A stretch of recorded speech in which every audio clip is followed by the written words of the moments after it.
자, 그렇다면 하반기 코스닥 투자 전략은 어떻게 잡아봐야 되느냐? 증권가의 의견을 우리 정 기자가 좀 직접 들어봤죠? 맞습니다. 사실 상황이 좀 여의치는 않지만 지금 증권사 센터장들에게 제가 그럼 하반기에 투자 전략 어떻게 세워야 되냐라고 물어보고 왔습니다. 또 지금 밥 먹고 조금 졸릴 시간이니까 재밌는 영상도 간단하게 준비해봤습니다. 영상으로 한번 보시죠. 코스닥에 투자하기 너무 무서워요. 예원아, 나를 믿니? 네, 선배. 뛰어들어, 예원아. 아무나 믿어서는 안 됩니다. 성공적인 하반기 투자 전략 증권사 리서치 센터장들에게 직접 물어봤습니다. 이곳 여의도에 도착해 증권사 센터장들의 이야기를 직접 들어봤습니다. 상반기 다소 지지부진했던 코스닥 시장의 흐름은 하반기까지 이어질 것이란 전망이 지배적이었습니다. 미래에셋증권에선 하반기에도 코스닥 지수가 지금과 비슷한 수준을 유지할 것이라고 내다봤습니다. 2차 전지의 빠른 회복은 어렵겠지만 빈자리를 바이오가 메워줄 것이라고 내다봤고요.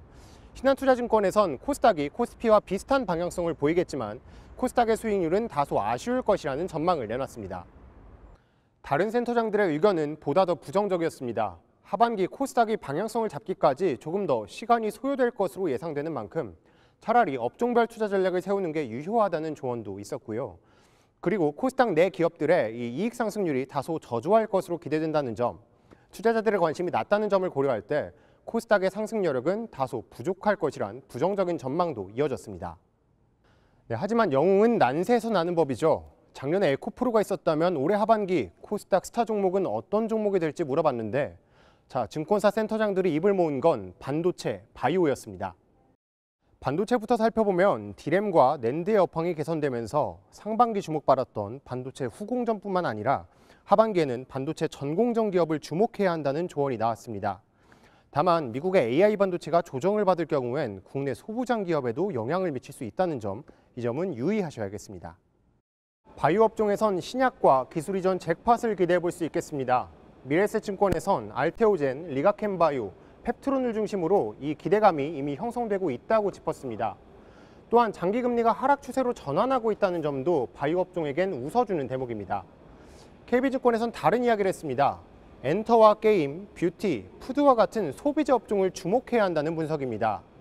아무래도 강달러 추세가 완화되긴 어려워 보이는 만큼 이 달러를 직접적으로 벌어들이는 수출 비중이 높은 소비재 업종을 주목해야 한다는 설명입니다.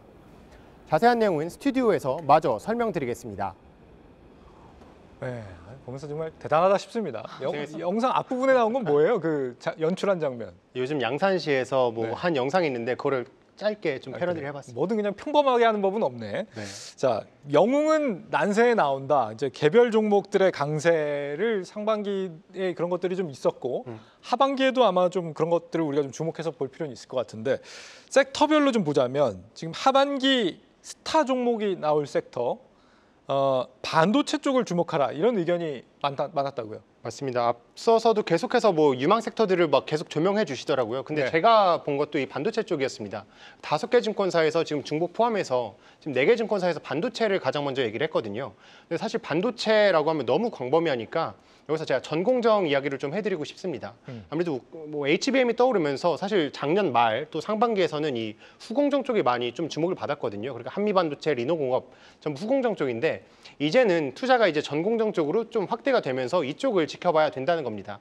자, 그럼 전공정이 뭔지 제가 간단하게 설명을 드리면 전자가 앞전자를 쓰거든요. 그래서 반도체를 만들 때 좀 앞단에서 일어나는 과정들인데 노광은 앞에 반도체에다가 빛을 쏴서 그림을 그리고 식각은 그대로 이렇게 반도체를 만듭니다. 세종을 닦아내는 거고요. 또 오늘이 코스닥 특집이니까 제가 코스닥 기업들 위주로 좀 뽑아봤는데요.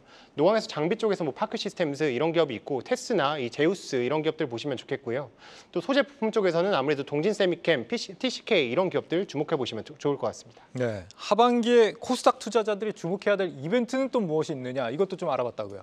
맞습니다. 사실 금리, 미국 대선 이런 얘기들 많이 나왔습니다. 사실 네. 또 코스닥이 워낙 성장주들이 많다 보니까 일단 미국 연준에서 9월, 12월 이렇게 두 차례 금리 인하를 할 것으로 전망이 되는데 이 부분은 당연히 유동성이 커지고 이렇게 되다 보면 코스닥이 생각보다는 지금 뭐 코스피와 많이 키를 어느 정도 맞출 수 있겠다라는 의견들도 나왔는데요. 사실 이게 우리나라에서 컨트롤할 수 없는 문제잖아요. 뭐 미국 대통령이 누가 되느냐, 미국 금리 어떻게 하느냐, 이거는 우리나라에서 이렇게 어떻게 통제는 못하는데 사실 할 수 있는 게 하나가 있습니다. 어떤 거요? 바로 이 금투세 얘기입니다. 사실 금투세가 지금 금융투자소득 5천만 원 있으면 20% 세금을 부과하거든요.